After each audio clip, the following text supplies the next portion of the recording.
శ్రీమాత్రే నమః. అందరికీ నమస్కారం. హిందూ టెంపుల్స్ గైడ్కి స్వాగతం. ఎలా ఉన్నారు అందరూ? బాగున్నారా? ముందుగా మీ అందరికీ శ్రావణ మాసం వరలక్ష్మి వ్రత శుభాకాంక్షలు. ఈ వీడియో పెట్టుకొని మీరు వరలక్ష్మి వ్రతం చక్కగా పూజ చేసుకోవచ్చు. అందుకు వీలుగా మీ అందరికీ ఉపయోగపడాలనే ఉద్దేశంతో చాలా త్వరగానే ఈ వీడియోను అప్లోడ్ చేయడం జరుగుతోంది. ఈ అవకాశాన్ని మీరంతా సద్వినియోగం చేసుకోవాలని భావిస్తున్నాం. ముందుగా పూజకు కావాల్సినటువంటి పూజా సామాగ్రి లిస్ట్ చదువుతాను. సిద్ధం చేసి పెట్టుకోండి. ఒక్కళ్ళే కూర్చుంటే అందించడానికి సహాయానికి ఎవరు ఉండరు కాబట్టి అన్ని సిద్ధం చేసి పెట్టుకోండి. ఒకవేళ ఎవరైనా సహాయం ఉన్నప్పటికీ పూజ మధ్యలో మాట్లాడకుండా చక్కగా పూజ చేసుకుంటాం కాబట్టి సామాగ్రి మొత్తం ఉన్నాయో లేదో ఒకసారి చూసుకోండి. పసుపు, కుంకుమ, పువ్వులు, పళ్ళు, పంచామృతాలు, దీపారాధన కోసం దీపారాధన ఒత్తులు, నూనె, అగ్గిపెట్టెలు, ధూప్ స్టిక్స్, అగరబత్తులు, అలాగే అమ్మవారికి సంబంధించినటువంటి మీరు వండినటువంటి నైవేద్యము, ముఖ్యంగా తోరాలు సిద్ధం చేసి పెట్టుకోండి. ఒక దారాన్ని చక్కగా పసుపు రాసి 9 పోగులతో 9 ముళ్ళతో 9 తోరాలు సిద్ధం చేసి పెట్టుకోండి. ఒకటి అమ్మవారికి, మిగతా వాటిల్లో ఒకటి మనం కట్టుకున్న, మిగతా ముత్తైదులకు అన్నమాట. కాబట్టి 9 తోరాలు సిద్ధం చేసి పెట్టుకోండి. చాలామంది జ్యోతులు చేస్తారు. చక్కగా బియ్య పిండిలో బెల్లం వేసి చలివిడి ముద్దలు చేసి వాటిని జ్యోతులుగా చేసి అందులో వత్తిని పెట్టి కథ వినేటప్పుడు ఆ జ్యోతులు వెలిగించి అలవాటు ఉన్నటువంటి వాళ్ళు జ్యోతులను కూడా సిద్ధం చేసి పెట్టుకోండి. మీరు చేసినటువంటి పూజా సామాగ్రి మొత్తం కూడా కుడివైపు ఉండేలాగా ఏర్పాటు చేసుకోండి. ఎడమ చేతి వైపు పెట్టుకోకండి. అన్నీ కూడా పూజా సామాగ్రి కుడివైపే ఉండాలి. మీరు పూజ చేసుకునే వాళ్ళకి కుడివైపు అన్నమాట. కొబ్బరికాయలు, తమలపాకులు, వక్కలు, ఖర్జూరాలు, అరటిపళ్ళు అన్నీ సిద్ధం చేసుకున్నారు కదా. కొత్త రవికల వస్త్రము, పీట, ఆ పీట మీద పోయడానికి బియ్యము, కలస పాత్ర. ముందుగా చెప్తున్నాను, మనం ఆచమనం చేయడం కోసం ప్రత్యేకించి ఒక గ్లాసు, స్పూను, కింద ఒక ప్లేట్ అంటే పంచపాత్ర, ఉద్ధరణ, హరివీణ సిద్ధం చేసి పెట్టుకోండి. అలాగే పూజకి వాడేవి కలసపాత్రలో నీళ్లు కాబట్టి ప్రత్యేకించి కలసపాత్ర అంటే ఒక గ్లాస్ కానీ ఒక చెంబు కానీ పెట్టుకొని అందులో శుభ్రమైనటువంటి నీటిని నింపి వేరుగా పెట్టుకోండి. తుడుచుకోవడానికి పక్కన చేతిని తుడుచుకోవడానికి ఒక వస్త్రాన్ని కూడా సిద్ధం చేసి పెట్టుకోండి. అలాగే కొబ్బరికాయ కొట్టినప్పుడు ఆ నీళ్లు పోసుకోవడానికి ప్రత్యేకించిన ఒక ఖాళీ గ్లాస్ తెచ్చుకోండి. ఇవన్నీ కూడా ముందుగానే సిద్ధం చేసుకొని పూజకి సిద్ధం కండి. ముందుగా ధ్యానం చేసుకుందాము. శుక్లాంబరధరం విష్ణుం శశివర్ణం చతుర్భుజం ప్రసన్నవదనం ధ్యాయేత్ సర్వ విఘ్నోపశాంతయే అగజానన పద్మార్కం గజాననమహర్నిశం అనేకదంతం భక్తానాం ఏకదంతం ఉపాస్మహే. గణపతి ప్రార్థన చేశారు కదా. ఇప్పుడు అందరూ దీపారాధన చేయండి. దీపారాధన కుందు కింద తమలపాకుని కానీ ఒక చిన్న పళ్ళాన్ని కానీ పెట్టండి. దాని మీద కుందుని పెట్టండి. అందులో నూనెని వడ్డించండి. 2 వత్తులని ఒక వత్తిగాను మరొక 2 వత్తులని ఒక వత్తిగాను చేసి దీపారాధన చేయండి. నేరుగా అగ్గిపుల్లతో వెలిగించకండి. ఎప్పుడూ చెబుతూనే ఉంటాను. ఒక వత్తిని తీసుకొని నూనెలో కానీ నేతిలో కానీ తడిపి ఏకహారతిలో పెట్టి ఆ వత్తిని వెలిగించి ఆ వత్తితో దీపారాధన చేయండి. దీపారాధన చేసిన తర్వాత దీపారాధన కుందుకి 3 వైపులా కూడా కుంకుమ బొట్టుని అలంకారం చేయండి. కాసిన అక్షతలు వడ్డించండి. దీపారాధన కుంది కింద మరి కాస్త నూనెను వడ్డించండి. దీపారాధన చేసి ఒక్కసారి నమస్కారం చేసుకోండి. ఒక పువ్వుని సమర్పించండి. నేను కేశవనామాలు చదువుతూ ఉంటాను. ఆచమనం చేయండి. ఆచమనం పాత్రలో నీటితో ఆచమనం చేయండి. కలస పాత్ర వేరు. ఇది గుర్తుపెట్టుకోండి.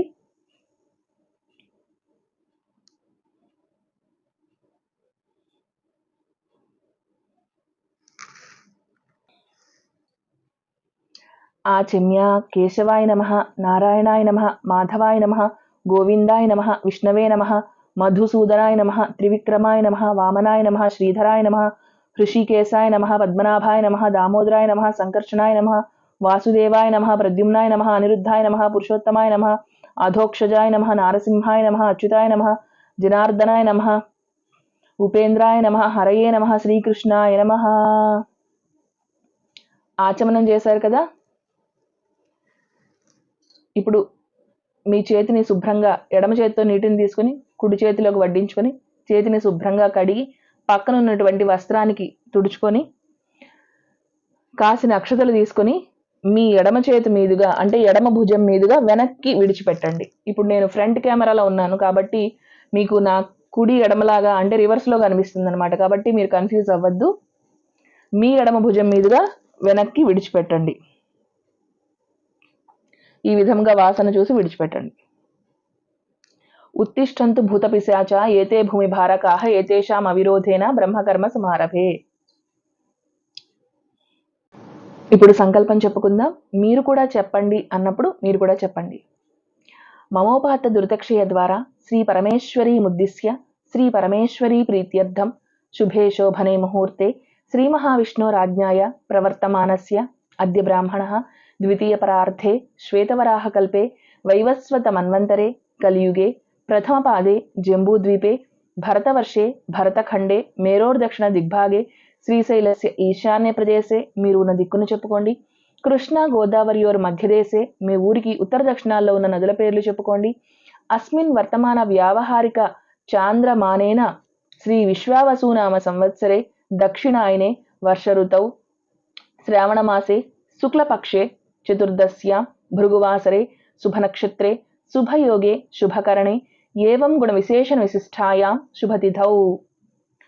అందరూ గమనించండి, వరలక్ష్మి వ్రతం మనము పౌర్ణమికి ముందు వచ్చే వారం చేసుకుంటున్నాం కాబట్టి నేను చతుర్దశ్యాం అని చెప్పాను.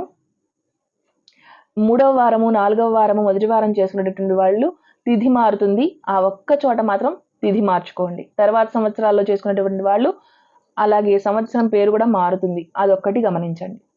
ఇప్పుడు సంకల్పం మీరు కూడా చెప్పండి. శ్రీమతి మీ గోత్రం చెప్పుకోండి, ఆడవాళ్ళు. గోత్రవతి మీ పూర్తి పేరు చెప్పుకోండి, నామధేయవతి.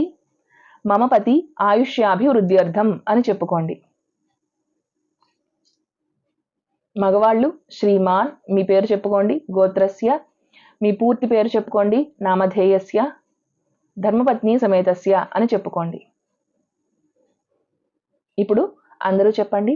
అస్మాకం సహ కుటుంబానాం క్షేమ స్థైర్య ధైర్య వీర్య విజయ అభయ ఆయురారోగ్య ఐశ్వర్యాభివృద్ధ్యర్థం ధర్మార్థ కామమోక్ష చతుర్విధ ఫలపురుషార్థ సిద్ధ్యర్థం ఇష్టకామ్యార్థ సిద్ధ్యర్థం ధనకనక వస్తువాహనాది సమృద్ధ్యర్థం సర్వ ఆపదా నివారణార్థం సకల కార్య విఘ్న నివారణార్థం సత్సంతాన సిద్ధ్యర్థం పుత్రపుత్రికానాం సర్వతోముఖాభివృద్ధ్యర్థం శ్రీ వరలక్ష్మీదేవి ప్రీత్యర్థం యావద్భక్తి ధ్యానావాహనాది షోడశోపచార పూజాం కరిష్యే. అందరూ సంకల్పం చెప్పుకున్నారు కదా, ఇప్పుడు పూజ చేసుకుందాం. సంకల్పం తర్వాత కలశ పూజ చెప్పాను కదా, కలశ పాత్ర కోసం ప్రత్యేకించి ఒక గ్లాసును కానీ లేకపోతే కలశం చెంబును కానీ తీసుకొని సిద్ధం చేసి పెట్టమని, ఆ నీటిని నింపి కలశ పాత్రని సిద్ధం చేసి పెట్టండి. కలశ పాత్రకి గంధం బొట్లు కుంకుమ బొట్లు పెట్టి అలంకారం చేయండి. కలశ పాత్ర లోపల కాసిన అక్షతలు విడిచిపెట్టండి. కలశస్య ముఖే విష్ణు కంఠే రుద్ర సమాశ్రిత మూలే తత్ర స్థితో బ్రహ్మ మధ్యే మాతృగణా స్మృతా కుక్షౌ తు సాగరా సర్వే సప్తద్వీపా వసుంధర ఋగ్వేదోద యజుర్వేద సామవేదో హ్యధర్మణ అంగైశ్చ సహితా సర్వే కలశాంబు సమాశ్రితా. కలశపాత్ర గంధం బొట్లు కుంకుమ బొట్లు పెట్టి అలంకారం చేశారా? కలశపాత్ర లోపల నీటి లోపల కాసిన అక్షతలు విడిచిపెట్టండి. ఒక తమలపాకుని ఒక పువ్వుని కూడా పెట్టండి. అలాగే మీ కుడి చేతి అరచేతిని ఇలా కలశపాత్ర మీద ఇలా పెట్టి ఉంచండి బోర్లించి. గంగేచ యమునే చైవ గోదావరి సరస్వతి నర్మదే సింధు కావేరి జలేస్మిన్ సన్నిధిం కురు. పువ్వుతో కానీ తమలపాకుతో కానీ ఆ నీటిని చక్కగా 3 సార్లు తిప్పి ఆ నీటిని అమ్మవారి మీద, మీ మీద, పూజా ద్రవ్యాల మీద, పూజ కూర్చున్న వాళ్ళందరి మీద వేసి సంప్రోక్షణ చేయండి కలశ పాత్రలో నీటిని.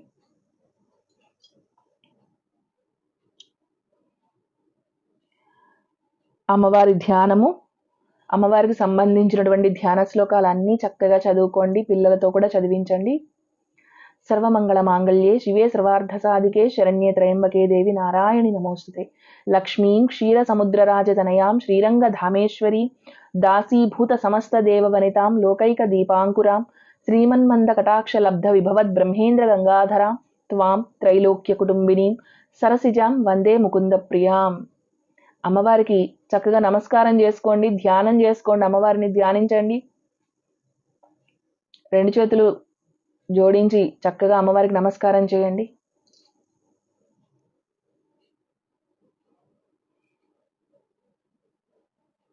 ధ్యానం తర్వాత పసుపు గణపతి పూజ.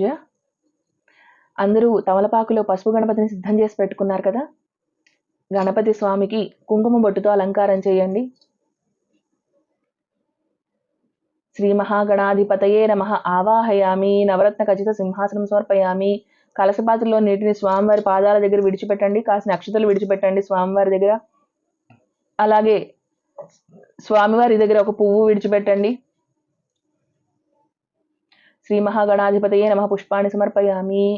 శ్రీ మహాగణాధిపతయే నమః యజ్ఞోపవీతం సమర్పయామి. కాసిన అక్షతలు స్వామివారి దగ్గర విడిచిపెట్టండి. శ్రీ మహాగణాధిపతయే నమః నీరాజనం దర్శయామి.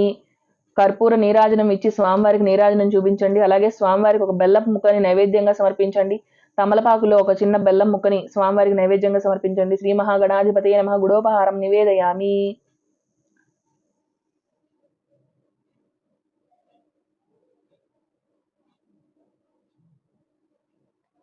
శ్రీ మహాగణాధిపతయే నమః ధూపమాగ్రాపయామి. దీపం దర్శయామి. ధూపదీపానంతరం శుద్ధాచమనీయం సమర్పయామి. అగరబత్తులు వెలిగించారు కదా, అగరబత్తులని స్వామివారికి చూపించండి. దీపారాధన జ్యోతులను చూపించండి. కాసిన అక్షతలు స్వామివారి దగ్గర విడిచిపెట్టండి. నమస్కారం చేసుకోండి. ఇప్పుడు మనం అమ్మవారి పూజ చేసుకుందాము. తోరాలు కూడా సిద్ధం చేసి పెట్టుకున్నారు కదా, అన్ని పక్కన పెట్టుకోండి. తోరాలు అలాగే జ్యోతులు అన్నిటినీ సిద్ధం చేసి పెట్టుకోండి.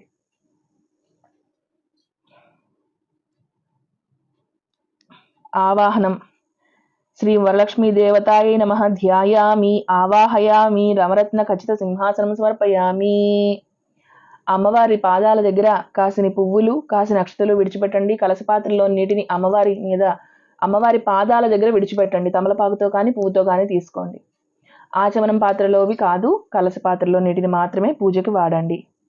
శ్రీ వరలక్ష్మీ దేవతాయే నమః పాదయోః పాద్యం సమర్పయామి. కలశ పాత్రలో నీటిని అమ్మవారి పాదాల దగ్గర విడిచిపెట్టండి.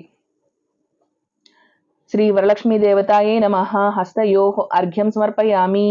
శుద్ధ ఆచమనీయం సమర్పయామి. ముఖే శుద్ధాచమనీయం సమర్పయామి. కలశ పాత్రలో నీటిని అమ్మవారి పాదాల దగ్గర విడిచిపెట్టండి. అంటే తమలపాకుతో కలశపాత్రలో నీటిని తీసుకొని ఇలా విడిచిపెట్టాలన్నమాట పాదాల దగ్గర. అంతేగాని శిరస్సు మీద ఇలా చల్లకూడదు. ఏది చెప్పినా సరే పాదాల దగ్గర విడిచిపెట్టండి. పువ్వైనా గంధమైనా అక్షతలైనా కలశపాత్రలో నీరైనా సరే పాదాల దగ్గర మాత్రమే విడిచిపెట్టండి. పూజ అంతా అలాగే చేయాలి. పంచామృతాలు సిద్ధం చేసి పెట్టుకున్నారు కదా, ఆ పంచామృతాలు అన్నిటినీ కూడా ఒక పువ్వుతో కానీ తమలపాకుతో కానీ తీసుకుని అమ్మవారి పాదాల దగ్గర విడిచిపెట్టండి. శ్రీ వరలక్ష్మీ దేవతాయ నమః పంచామృత స్నానం సమర్పయామి. శుద్ధోదక స్నానం సమర్పయామి. కొబ్బరికాయ తీసుకోండి, కొబ్బరికాయ కొట్టండి. ఆ కొబ్బరి నీటిని అమ్మవారి పాదాల దగ్గర పువ్వుతో కానీ తమలపాకుతో కానీ విడిచిపెట్టండి. ఆ కొబ్బరి చెక్కలు మనం తర్వాత నైవేద్యంగా సమర్పించవచ్చు, పక్కన పెట్టండి. ఆ శుద్ధోదక స్నానం అంటే కొబ్బరి నీటిని మాత్రమే అమ్మవారి పాదాల దగ్గర విడిచిపెట్టాలి. వస్త్ర యుగ్మం సమర్పయామి. పత్తితో ఒక వస్త్రాన్ని చేసి గంధము కుంకుమతో అలంకారం చేసి అమ్మవారి దగ్గర విడిచిపెట్టండి. లేదంటే కాసిన అక్షతలు తీసి అమ్మవారి పాదాల దగ్గర విడిచిపెట్టండి. శ్రీ వరలక్ష్మీ దేవతాయ నమః వస్త్ర యుగ్మం సమర్పయామి. యజ్ఞోపవీతం సమర్పయామి. అమ్మవారి పాదాల దగ్గర కాసిన అక్షతలు విడిచిపెట్టండి. శ్రీ వరలక్ష్మీ దేవతాయ నమః గంధం విలేపయామి. గంధం పొడిలో ఒక చుక్క నీటిని వడ్డించి వేలుతో రంగరించి ఒక గులాబీ పువ్వు కానీ, మీరు పూజకు పువ్వులు తెచ్చుకున్నారు కదా, ఏదో ఒక పువ్వు తీసుకొని ఆ గంధంలో ముంచి ఆ పువ్వుని అమ్మవారి పాదాల దగ్గర విడిచిపెట్టండి. గంధం. శ్రీ వరలక్ష్మీ దేవతాయ నమః గంధం విలేపయామి. శ్రీ వరలక్ష్మీ దేవతాయ నమః అక్షతాన్ సమర్పయామి. కాసిన అక్షతలు అమ్మవారి పాదాల దగ్గర విడిచిపెట్టండి. ఆభరణం సమర్పయామి. కాసిన అక్షతలు అమ్మవారి పాదాల దగ్గర విడిచిపెట్టండి. మీరు బంగారు రూపు కనుక తీసుకున్నట్టయితే ఆ రూపుకు కూడా ఆ పూజలో పెట్టుకోండి. ఏ బంగారం కొత్త బంగారం తీసుకున్నా ఇది ఆభరణంగా అమ్మవారి దగ్గర విడిచిపెట్టి కాస్త కుంకుమ బొట్టు పెట్టి కాసిన అక్షతలు విడిచిపెట్టండి. శ్రీ వరలక్ష్మీ దేవతాయ నమః పుష్పై పూజయామి. కాసిన పువ్వులు అమ్మవారి పాదాల దగ్గర విడిచిపెట్టండి. ఇప్పుడు నేను అమ్మవారి అథాంగ పూజ నామాలు చదువుతూ ఉంటాను. మీరు చక్కగా కుంకుమతోనూ పువ్వులతోనూ అక్షతలతోనూ అమ్మవారిని శ్రద్ధగా పూజిస్తూ ఉండండి. ముఖ్యంగా శ్రద్ధతో మనస్సు పెట్టి ఏకాగ్రతతో అమ్మవారి పూజ చేయాలి. అమ్మవారు మీ ఎదురుగానే ఉన్నారు, అమ్మకి నేను పూజ చేస్తున్నానన్న భావనతో చక్కగా పువ్వులు అక్షతలతో పూజ చేస్తూ ఉండండి. చెంచలాయే నమః పాదౌ పూజయామి. చపలాయే నమః జానుని పూజయామి. పీతాంబరధరాయే నమః ఊరుం పూజయామి. కమలవాసిన్యే నమః కటిం పూజయామి. పద్మాలయాయ నమః నాభిం పూజయామి. మదనమాత్రే నమః స్తనౌ పూజయామి. లలితాయ నమః భుజద్వయం పూజయామి. కంబుకంఠే నమః కంఠం పూజయామి. సునాసికాయ నమః నాసికాం పూజయామి. సుముఖ్యే నమః ముఖం పూజయామి. శ్రియై నమః ఓష్ఠౌ పూజయామి. సునేత్రే నమః నేత్రం పూజయామి. రమాయే నమః కర్ణౌ పూజయామి. కమలాయే నమః శిరః పూజయామి. వరలక్ష్మ్యే నమః సర్వాణ్యంగాని పూజయామి. శ్రీ మహాలక్ష్మి ప్రీత్యర్థం అష్టోత్తర శతనామ పూజాం కరిష్యే. ఇప్పుడు నేను లక్ష్మీదేవి యొక్క అష్టోత్తర శతనామావళి చదువుతూ ఉంటాను. మీరు చక్కగా పువ్వులతోనూ అక్షతలతోనూ కుంకుమతోనూ అమ్మవారికి పూజ చేసుకోండి. లక్ష్మీ అష్టోత్తరం చదువుతుంటాను, శ్రద్ధగా పూజ చేయండి. వెండి పువ్వులు బంగారు పువ్వులు ఉన్నటువంటి వాళ్ళు చక్కగా 108 పువ్వులు ఉంటాయి కదా, వెండి పువ్వులతో పూజ చేసుకునేటువంటి వాళ్ళు సిద్ధంగా పెట్టుకున్నారు కదా, వాటితో ఒక్కొక్క నామానికి ఒక్కొక్క పువ్వుని చక్కగా అమ్మవారికి సమర్పిస్తూ శ్రద్ధా భక్తులతో పూజ చేసుకోండి. ఏది లేకపోతే ఒక 10 రూపాయలు 20 రూపాయలు విరజాజి విడి పువ్వులు తెచ్చుకోండి. మల్లెలో జాజులో ఒక్కొక్క పువ్వుని చక్కగా సమర్పిస్తూ చక్కగా పూజ చేసుకోండి. ఏదైనా సరే యథాశక్తిగా పూజ చేసుకోవాలి. భక్తి శ్రద్ధ ప్రధానం. లక్ష్మీ అష్టోత్తరం చదువుతూ ఉంటాను, శ్రద్ధగా పూజ చేయండి. ప్రకృత్యై నమః వికృత్యై నమః విద్యాయై నమః సర్వభూతహితప్రదాయై నమః శ్రద్ధాయై నమః విభూత్యై నమః సురభ్యై నమః పరమాత్మికాయ నమః వాచే నమః పద్మాలయాయ నమః పద్మాయై నమః శుచ్యై నమః స్వాహాయై నమః స్వధాయై నమః సుధాయై నమః ధన్యాయై నమః హిరణ్మయై నమః లక్ష్మీ నమః నిత్యపుష్టాయ నమః విభావర్యై నమః ఆదిత్యై నమః దిత్యై నమః దీప్తాయ నమః వసుధాయ నమః వసుధారణ్యై నమః కమలాయై నమః కాంతాయై నమః కామాక్షై నమః క్రోధసంభవాయై నమః అనుగ్రహప్రదాయై నమః బుద్ధయే నమః అనఘాయై నమః హరివల్లభాయై నమః అశోకాయై నమః అమృతాయై నమః దీప్తాయై నమః లోకశోక వినాశిన్యై నమః ధర్మనిలయాయై నమః కరుణాయై నమః లోకమాత్రే నమః పద్మప్రియాయై నమః పద్మహస్తాయై నమః పద్మాక్షై నమః పద్మసౌందర్యై నమః పద్మోద్భవాయై నమః పద్మముఖ్యై నమః పద్మనాభప్రియాయై నమః రమాయై నమః పద్మమాలాధరాయై నమః దేవ్యై నమః పద్మిన్యై నమః పద్మగంధిన్యై నమః పుణ్యగంధాయై నమః సుప్రసన్నాయై నమః ప్రసాదాభిముఖ్యై నమః ప్రభాయై నమః చంద్రవదనాయై నమః చంద్రాయై నమః చంద్రసహోదర్యై నమః చతుర్భుజాయై నమః చంద్రరూపాయై నమః ఇందిరాయై నమః ఇందుశీతలాయై నమః ఆహ్లాదజన్యై నమః పుష్ట్యై నమః శివాయ నమః శివకర్యై నమః సత్యై నమః విమలాయై నమః విశ్వజనన్యై నమః తుష్ట్యై నమః దారిద్ర్యనాశిన్యై నమః ప్రీతిపుష్కరిణ్యై నమః శాంతాయై నమః శుక్లమాల్యాంబరాయై నమః శ్రియై నమః భాస్కర్యై నమః బిల్వనిలయాయ నమః వరారోహాయై నమః యశస్విన్యై నమః వసుంధరాయై నమః ఉదారాంగాయై నమః హరిణ్యై నమః హేమమాలిన్యై నమః ధనధాన్యకర్యై నమః సిద్ధయై నమః శ్రేణసౌమ్యాయ నమః శుభప్రదాయ నమః నృపవేశ్యగతానందాయ నమః వరలక్ష్మ్యై నమః వసుప్రదాయ నమః శుభాయ నమః హిరణ్యప్రాకారాయ నమః సముద్రతనయాయ నమః జయాయ నమః మంగళాయ నమః దేవ్యై నమః విష్ణువక్షస్థలస్థితాయ నమః విష్ణుపత్న్యై నమః ప్రసన్నాక్షై నమః నారాయణ సమాశ్రితాయ నమః దారిద్ర్యధ్వంసిన్యై నమః సర్వోపద్రవవారిణ్యై నమః నవదుర్గాయ నమః మహాకాళ్యై నమః బ్రహ్మ విష్ణు శివాత్మికాయ నమః త్రికాలజ్ఞాన సంపన్నాయ నమః భువనేశ్వర్యై నమః. ఇది శ్రీ మహాలక్ష్మి అష్టోత్తర శతనామ పూజాం సమర్పయామి. అందరూ శ్రద్ధాభక్తులతో అష్టోత్తర శతనామ పూజ చేసుకున్నారు కదా, ఇప్పుడు అగరబత్తులను వెలిగించండి. ఇంతకు ముందే వెలిగించినట్టయితే ఆ అగరబత్తుల ధూపాన్ని అమ్మవారికి చూపించండి. దశాంగంగు గులోపేతం సుగంధంచ సుమనోహరం ధూపం దాస్యామి దేవేశి గుహ్యతాం పుణ్యగంధిని. శ్రీ వరలక్ష్మీ దేవతాయ నమః ధూపమాఘ్రాపయామి. అగరబత్తులను కానీ ధూప్ స్టిక్ని కానీ వెలిగించి ఆ ధూపాన్ని అమ్మవారికి చూపించండి. శ్రీ వరలక్ష్మీ దేవతాయ నమః దీపం సమర్పయామి. దీపారాధన జ్యోతులలో మరి కాస్త నూనెని వడ్డించండి. ఆ దీపపు జ్యోతులని అమ్మవారికి ఎలా చూపిస్తారు? బొటన వేళ్ళు మన మనస్థానానికి హృదయస్థానం వైపు ఉండాలి, బొటన వేళ్ళు కిందకు ఉండాలి. ఎప్పుడైనా సరే ఇలా చూపించాలి అమ్మవారికి. ఇలా చూపించండి. దీపారాధన జ్యోతులని అమ్మవారికి చూపించండి. నైవేద్యమైన ఏదైనా సరే బొటన వేళ్ళు కిందకి ఉండాలి. నైవేద్యం మీరు తుడిచిన నేలే అయినప్పటికీ మరి కాస్త నూనె నీటిని చల్లి శుభ్రం చేసి అక్కడ అవసర నైవేద్యం అంటే చలివిడి, వడపప్పు, పానకం ఏవో చేసుంటారు కదా, లేదంటే పళ్ళు, కొబ్బరి చెక్కలు, ఇందాక కొబ్బరికాయ కొట్టాం కదా ఆ కొబ్బరి చెక్కలు, అవన్నీ అమ్మవారికి అవసర నైవేద్యం సమర్పించండి. కలసపాత్రలో నీటిని ఆ నివేదన మీద చిలకరించండి, అమ్మవారికి చూపించండి. శ్రీ వరలక్ష్మీ దేవతాయ నమః ఆనంద మంగళ నీరాజనం సమర్పయామి. నీరాజనానంతరం శుద్ధాచమనీయం సమర్పయామి. కాస్త కర్పూరం ఏకహారతిలో వేసి అగ్గిపులతో వెలిగించి ఆ నీరాజనం అమ్మవారికి చూపించండి. పక్కన ఉన్నటువంటి వాళ్ళు ఘంటానాదం చేయండి. మీరు అమ్మవారికి చక్కగా నీరాజనం చూపించండి. శ్రీ వరలక్ష్మీ దేవతాయ నమః ఆనంద మంగళ నీరాజనం సందర్శయామి. నీరాజనానంతరం శుద్ధాచమనీయం సమర్పయామి. ఏకహారతితో అమ్మవారికి హారతి ఇచ్చిన తర్వాత ఆ ఏకహారతి కింద పెట్టి కలసపాత్రలో నీటిని తీసి ఆ ఏకహారతి కొస ఉంటుంది కదా, అక్కడ కాస్త నీటిని వడ్డించండి. తర్వాత మీరు కూడా హారతి తీసుకోండి. ఆ నీటి చుక్కను వడ్డించిన తర్వాత మీరు హారతి తీసుకోండి. పూజ కూర్చున్న వాళ్ళకి హారతి చూపించండి. శ్రీ వరలక్ష్మీ దేవతాయ నమః మంత్ర పుష్పాన్ని సమర్పయామి. కాసిన పువ్వులు అక్షతలు ఆ అమ్మవారి పాదాల దగ్గర విడిచిపెట్టండి. లేచి నుంచోండి. ఇప్పుడు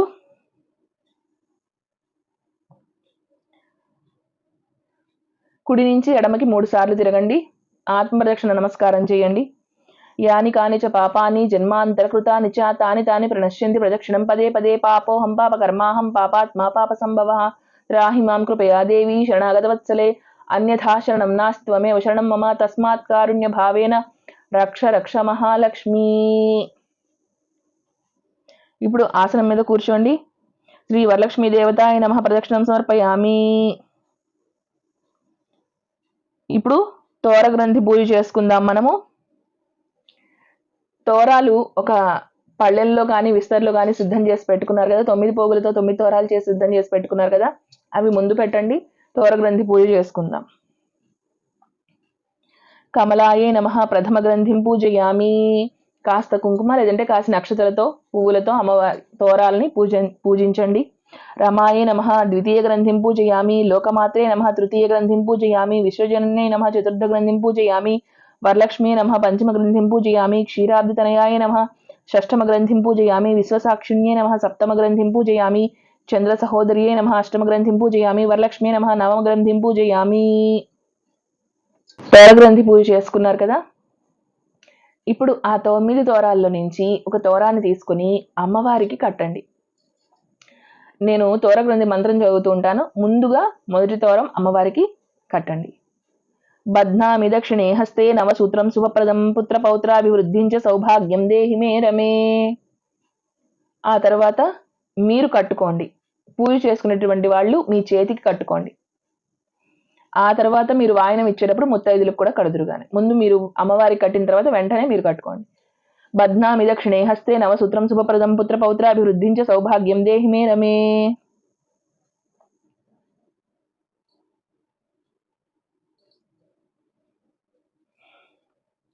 అమ్మవారికి వాయన దానం ఇవ్వండి. ఆ వాయన దానం ఇచ్చేటటువంటి వాళ్ళు ఒక విషయం గుర్తుపెట్టుకోండి. శనగలు నానబోస్తారు కదా, నానబెట్టిన శనగలు, అవి ఏం చేస్తారంటే ఎప్పుడు కూడా వెలితిగా ఏది ఇవ్వకూడదు, నిండు బుట్టెడు ఇవ్వాలి. చిన్న కప్పు గిన్నె తీసుకోండి, ఇలా ఎత్తుగా రావాలన్నమాట. అన్ని శనగలు చక్కగా నిండుగా పోసి అమ్మవారి ముందు పెట్టాలి.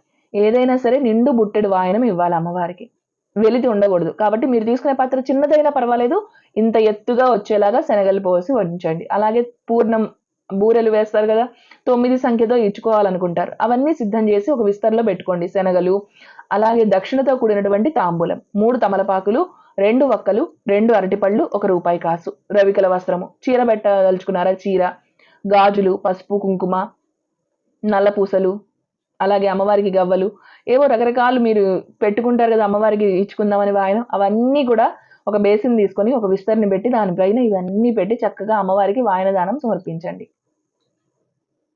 వాయనం ఇవ్వండి అమ్మవారికి. నేను చదువుతుంటాను. ఏవం సంపూజ్య కళ్యాణీం వరలక్ష్మీం స్వశక్తితః దాతవ్యం ద్వాదశ పూపం వాయనం హి ద్విజాతయే. ఇందిరా ప్రతిగృహ్ణాతు ఇందిరా వై దదాతి చ ఇందిరా తారకో బాభ్యాం ఇందిరాయై నమో నమః. అమ్మవారికి వాయన దానం ఇచ్చారు కదా, చక్కగా నమస్కారం చేసుకోండి వరలక్ష్మీదేవికి. కోరిన వరాలన్నీ ఇస్తుంది అమ్మవారు. అలాగే ఇప్పుడు కథ చదువుకుందాము. మనము ఈ కథలో ఏంటంటే ప్రతి సంవత్సరం చారుమతీదేవి కథ చెప్పుకుంటున్నాం. ఈ సంవత్సరం భృగు మహర్షి కథ కూడా చెప్పుకుంటాం అనమాట. జ్యోతులు వెలిగించేటటువంటి వాళ్ళు చక్కగా జ్యోతులు వెలిగించి కుంకుమ బొట్టుతో జ్యోతులకి కుంకుమ బొట్టును అలంకారం చేయండి. ఒక ప్లేట్లో చక్కగా జ్యోతులను వెలిగించండి. అలాగే కథ వినేటటువంటి వాళ్ళు, పూజ కూర్చునే వాళ్ళు అందరూ కూడా చేతిలో అక్షతలు పట్టుకొని శ్రద్ధాభక్తులతో కథని ఆలకించండి. వరలక్ష్మి వ్రత కథ. పూర్వము సూత మహాముని సౌనకాది మహామునులకి చెబుతున్నట్ట. ఏమని? మునివర్యులారా, స్త్రీలకి సర్వ సౌభాగ్యములు కలిగేటటువంటి ఒక వ్రతాన్ని పరమేశ్వరుడు పార్వతీదేవికి చెప్పాడు. నేడు నేను మీకు అది చెప్తున్నాను, వినండి అని చెప్తున్నట్ట. కైలాస పర్వతంలో వజ్ర వైఢూర్యాది మణిమయ ఖచ్చితమైన సింహాసనం మీద పరమేశ్వరుడు కూర్చుని ఉన్నప్పుడు పార్వతీదేవి పరమేశ్వరునికి నమస్కరించి, దేవా, లోకంలో స్త్రీలు ఏ వ్రతం చేస్తే సర్వ సౌభాగ్యాలు, పుత్ర పౌత్రాదులు కలిగి సుఖంగా ఉంటారో అటువంటి వ్రతము ఆనతివ్వండి అని పరమేశ్వరుని అడిగిందిరా. అప్పుడు పరమేశ్వరుడు, మనోహరి, స్త్రీలకి పుత్ర పౌత్రాది సంపత్తులు కలుగజేసేటటువంటి వరలక్ష్మీ వ్రతం అనే ఒక వ్రతం ఉంది. ఆ వ్రతాన్ని శ్రావణ మాస శుక్లపక్ష పూర్ణిమకు ముందుకు వచ్చేటువంటి శుక్రవారం నాడు చేసుకోవాలి అని చెప్పాట పార్వతీదేవికి. ఇప్పుడు పార్వతీదేవి అందుట, మీరు ఆనదిచ్చినటువంటి ఈ వరలక్ష్మి వ్రతం ఎలా చేయాలి? ఆ వ్రతానికి విధి ఏంటి? ఏ దేవతని పూజించాలి? పూర్వం ఎవరితో ఈ వ్రతం ఆచరించబడింది? ఇంతకుముందు ఎవరైనా ఈ వ్రతాన్ని ఆచరించారా? ఇదంతా నాకు వివరంగా చెప్పండి అని ప్రార్థించిందిట పార్వతీదేవి. అప్పుడు పరమేశ్వరుడు పార్వతీదేవిని చూసి, కాత్యాయని, ఈ వరలక్ష్మి వ్రత విధానాన్ని వివరముగా చెప్తాను విను. పూర్వము మగధ దేశంలో కుండినంబు అనే ఒక పట్టణం ఉంది. ఆ పట్టణము బంగారు ప్రాకారాలతోడాను అలాగే బంగారు గోడలు గల ఇళ్లతోనూ కూడి ఉండేది. అటువంటి పట్టణంలో చారుమతి అనే ఒక బ్రాహ్మణ స్త్రీ ఉండేది. ఆ వనితామణి భర్తని దేవుడితో సమానంగా తలచి ప్రతిదినము కూడా ఉదయాన్నే లేచి స్నానం చేసి పువ్వులతో భర్తకు పూజ చేసి ఆ తరువాత అత్తమామలకు అనేక విధాలైన ఉపచారాలన్నీ చేసి ఇంటి పనులన్నీ చేసుకుని మితముగా మాట్లాడుతూ ప్రియముగా భాషిస్తూ ఉండేది. ఇలా ఉండగా ఆ మహాపతివ్రత యందు వరలక్ష్మీదేవికి అనుగ్రహం కలిగి ఒకరోజు స్వప్నంలో ప్రసన్నమై, చారుమతి, నేను వరలక్ష్మీదేవిని. నీ మీద నాకు అనుగ్రహం కలిగి ప్రత్యక్షమయ్యాను. శ్రావణ మాసంలో శుక్లపక్షం పౌర్ణమికి ముందుగా వచ్చే శుక్రవారం రోజున నన్ను పూజించి నీవు కోరిన వరాలన్నీ నేను ఇస్తాను నన్ను పూజించినట్లయితే అని చెప్పి చారుమతీదేవికి స్వప్నంలోనే చెప్పింది వరలక్ష్మీదేవి. అప్పుడు వరలక్ష్మీదేవికి ప్రదక్షిణ నమస్కారాలు చేసి చారుమతీదేవి, నమస్తే సర్వలోకానాం జనన్యై పుణ్యమూర్తయే శరణ్యే త్రిజగద్వంద్యే విష్ణువక్షస్థలాలయే అని అనేక విధాలుగా స్తోత్రము చేసింది కలలోనే. ఓ జగజ్జనని, నీ కటాక్షము కలిగింది. ఈ కటాక్షం కలిగితే జనులంతా ధన్యులవుతారు, విద్వాంసులు సకల సంపన్నులవుతారు. నేను జన్మాంతరంలో ఏ పుణ్యం చేసుకున్నానో ఆ పుణ్య విశేషంతో నీ పాద దర్శనం నాకు కలిగింది అని చెప్పింది. వరలక్ష్మీదేవి సంతోషం చెంది చారుమతికి అనేక వరాలిచ్చి అంతర్ధానం పొందింది. అప్పుడు చారుమతీదేవి నిద్ర మేల్కొని ఇంటికి నాలుగు పక్కలా చూసి వరలక్ష్మీదేవిని చూడక, ఓహో, ఇదంతా కల అన్నమాట, కలలో నాకు లక్ష్మీదేవి సాక్షాత్కరించిందని ఈ స్వప్న వృత్తాంతాన్ని భర్తకి, మామగారికి మొదలైన అందరికీ చెప్తే వాళ్ళు ఈ స్వప్నానికి చాలా ఉత్తమమైనది, చాలా మంచి స్వప్నం నీకు వచ్చింది అని చెప్పి శ్రావణ మాసం రాగానే వరలక్ష్మి వ్రతం చేసుకో అని చెప్పారు. అప్పుడు చారుమతీదేవి స్వప్నాన్ని విన్నటువంటి స్త్రీలంతా కూడా శ్రావణ మాసం ఎప్పుడు వస్తుందా అని ఎదురు చూశారు. ఇలా ఉండగా వీళ్ళ అదృష్టం కొద్దీ శ్రావణ మాసం రానే వచ్చింది. శ్రావణ మాసం పూర్ణిమకు ముందు వచ్చే శుక్రవారం కూడా వచ్చేసింది. అప్పుడు చారుమతీదేవి వాళ్ళ ఇంటి దగ్గర స్త్రీలంతా కూడా ఈ రోజే కదా వరలక్ష్మీదేవి చెప్పిన రోజు అని ఉదయాన్నే మేల్కొని స్నానాలు చేసి చక్కగా మంచి మంచి చిత్ర విచిత్రములైనటువంటి వస్త్రాలని కట్టుకొని చారుమతీదేవి ఇంటికి వచ్చి ఒక ప్రదేశమును గోమయంతో అలికి మండపం ఏర్పాటు చేసి ఆసనం ఏర్పాటు చేసి దానిపై కొత్త బియ్యం పోసి మర్రి చిగుళ్ళు మొదలైనటువంటి పల్లవంబులు అన్నీ వేసి కలశాన్ని ఏర్పాటు చేసి వరలక్ష్మీదేవిని ఆవాహన చేసి చారుమతి మొదలైన స్త్రీలందరూ భక్తియుక్తులతో సాయంకాలము పద్మాసనే పద్మకరే సర్వలోకైక పూజితే నారాయణ ప్రియే దేవి సుప్రీత భవ సర్వదా అనే శ్లోకముతో ధ్యానము చేసి ఆవాహన చేసి షోడశోపచార పూజలన్నీ చేసి 9 సూత్రాలు గల తోరాన్ని దక్షిణ హస్తానికి కట్టుకొని, అంటే కుడి చేతికి కట్టుకొని వరలక్ష్మీదేవికి నానావిధ భక్ష్య భోజ్యాలు అన్నిటిని నివేదన చేసి ప్రదక్షిణ చేసి, ఇలా ప్రదక్షిణ చేయగానే ఆ స్త్రీలందరికీ కాళ్ళన్నీ గల్లు గల్లుమంటూ మోగాయట. కాళ్ళు చూసుకుంటే గజ్జెలు వంటి ఆభరణాలు ఆ స్త్రీలందరికీ అనుగ్రహించింది అమ్మవారు. ఆహా, వరలక్ష్మీదేవి కటాక్షం కలిగిందని ఆనందంతో మరొక ప్రదక్షిణ చేయగా హస్తాలన్నీ కూడా వాళ్ళందరి చేతులు దగద్దమాయంగా మెరుస్తూ ఉన్నాయట. నవరత్న ఖచ్చితములైన ఆభరణాలన్నీ చూశారట వాళ్ళు. ఇంకా చెప్పేదేముంది, మూడో ప్రదక్షిణ చేశారు. ఆ మూడో ప్రదక్షిణ చేయగానే ఆ స్త్రీలంతా కూడా సర్వభూషణ అలంకారకృతులైపోయారట. ఆ చారుమతీదేవి మొదలైన స్త్రీలంతా కూడా గృహాలన్నీ కూడా స్వర్ణమయములైపోయి రథ గజ తురగ వాహనాలతో నిండి ఉన్నాయట. అంతా ఆ స్త్రీలని తీసుకుని వెళ్ళడానికి, వాళ్ళ ఇళ్ళకి తీసుకుని వెళ్ళడానికి వాళ్ళ ఇళ్ల నుండి గుర్రాలు, ఏనుగులు, రథాలు, బళ్ళు అన్నీ వచ్చాయట. ఆ స్త్రీలు వరలక్ష్మీదేవిని పూజించి ఆ స్థలం వల్లే ఇవన్నీ వచ్చినాయని చెప్పి చాలా సంతోషించి చారుమతీదేవి వీళ్ళంతా కూడా కల్పోక్త ప్రకారముగా పూజ చేయించినటువంటి బ్రాహ్మణోత్తముడికి గంధము, పుష్పము, అక్షతలు ఇవన్నీ ఇచ్చి పూజించి 12 కుడుములు వాయదానం ఇచ్చి తాంబూలం ఇచ్చి ఆ బ్రహ్మగారికి నమస్కారం చేసి ఆయన ఆశీర్వాదం పొంది వరలక్ష్మీదేవికి నివేదన చేసినటువంటి భక్ష్యాలన్నీ కూడా బంధువులతో కలిసి భుజించి వాళ్ళ కోసం వచ్చినటువంటి ఆ వాహనాల్లో వాళ్ళ ఇళ్లకి వెళుతూ ఆహా, చారుమతీదేవిది ఏం భాగ్యం అసలు అనుకుంటూ ఆవిడ్ని పొగుడుతూ వెళ్ళారు. వరలక్ష్మీదేవి తనంతట తన స్వప్నంలోకి వచ్చి ప్రత్యక్షమైంది. ఆ చారుమతీదేవి వల్లనే కదా మనకి ఇటువంటి భాగ్యం కలిగింది, సర్వసంపత్తులు కలిగినాయి అని చారుమతీదేవిని మికిలి పొగుడుతూ తమ తమ ఇళ్లకు వెళ్లారు. ఆ తర్వాత చారుమతీదేవి ఈ స్త్రీలంతా కూడా ప్రతి సంవత్సరం కూడా ఈ వరలక్ష్మి వ్రతం చేస్తూ పుత్ర పౌత్రాభివృద్ధి కలిగి ధనకనక వస్తువాహనాలతో కూడుకొని సుఖంగా ఉంటూ ఉన్నారు. కాబట్టి పార్వతి, ఈ ఉత్తమమైనటువంటి వ్రతాన్ని బ్రాహ్మణాది 4 జాతుల వారును చేయవచ్చు. అలా ఎవరైతే చేస్తారో వాళ్ళు సర్వ సౌభాగ్యములు కలిగి సుఖముగా ఉంటారు. ఈ కథ వినేవారికి, చదువు వారికి వరలక్ష్మీదేవి యొక్క ప్రసాదము వలన సకల కార్యాలు సిద్ధిస్తాయి అని పార్వతీదేవికి పరమేశ్వరుడు ఈ విధంగా చెప్పాట. వరలక్ష్మీ వ్రతం యొక్క వైశిష్ట్యం ఇప్పుడు తెలుసుకుందాం. భృగువు భార్యలలో ఒక ఆవిడ పేరు ఖ్యాతి. ఈ ఖ్యాతికి ధాత, విధాత అనే 2 కొడుకులు పుట్టారు. ఆపై శ్రీ మహాలక్ష్మి పుట్టింది. శ్రావణ పౌర్ణమికి ముందు వచ్చే శుక్రవారం నాడు వరం తప్పకుండా జన్మించడం వలన వరలక్ష్మి అని, భృగువుకి పుత్రిక కాబట్టి భార్గవి అని ఆ తల్లిని జనులంతా ఖ్యాతించారు. వరములిచ్చే లక్ష్మీదేవి జన్మించడం వలన వరలక్ష్మి అనే పేరు వచ్చింది.